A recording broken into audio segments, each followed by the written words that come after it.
The dominant story of the day would be Aaron Rodgers, fellow Steeler Terry Bradshaw calling him weak. Where are you on this whole situation with Aaron and the Packers? You know what? I understand Aaron's issue. Obviously, it's about respect, and he feels a lack of respect because of what they did from a draft perspective a year ago. He hadn't let that go, and I probably wouldn't have either.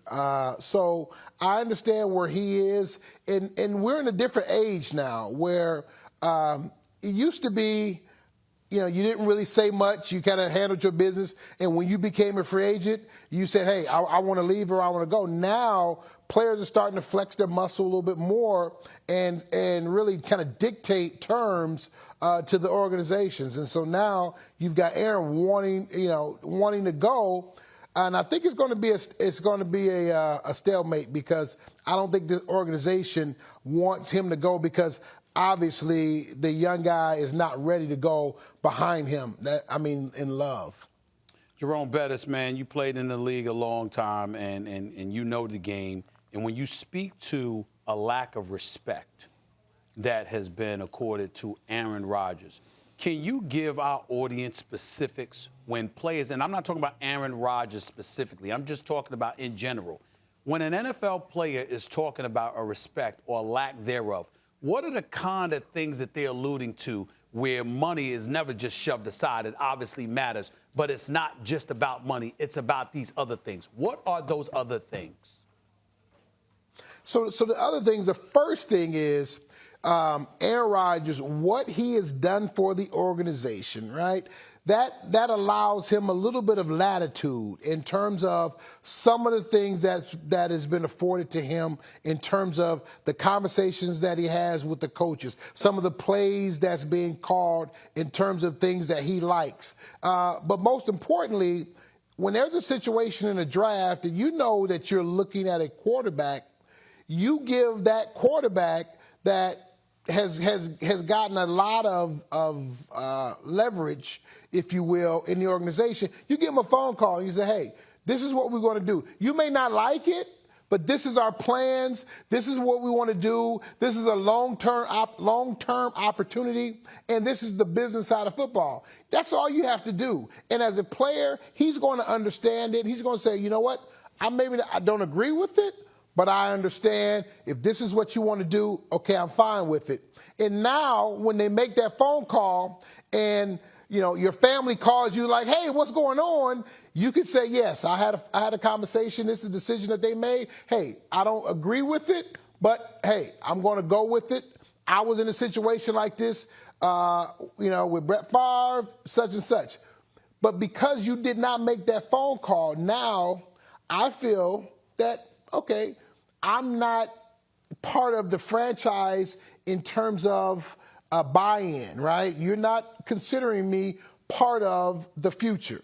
And now let's go a year later, after I am the MVP of the league, now you don't come to me and say, you know what, we need to do something with your contract to show our support of you. And these are the things that as a player, we look at and say, okay, that was strike one.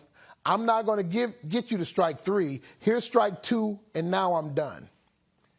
What about your Steelers in the AFC North? I look at that. It's a very competitive division. The Browns have come up in the world.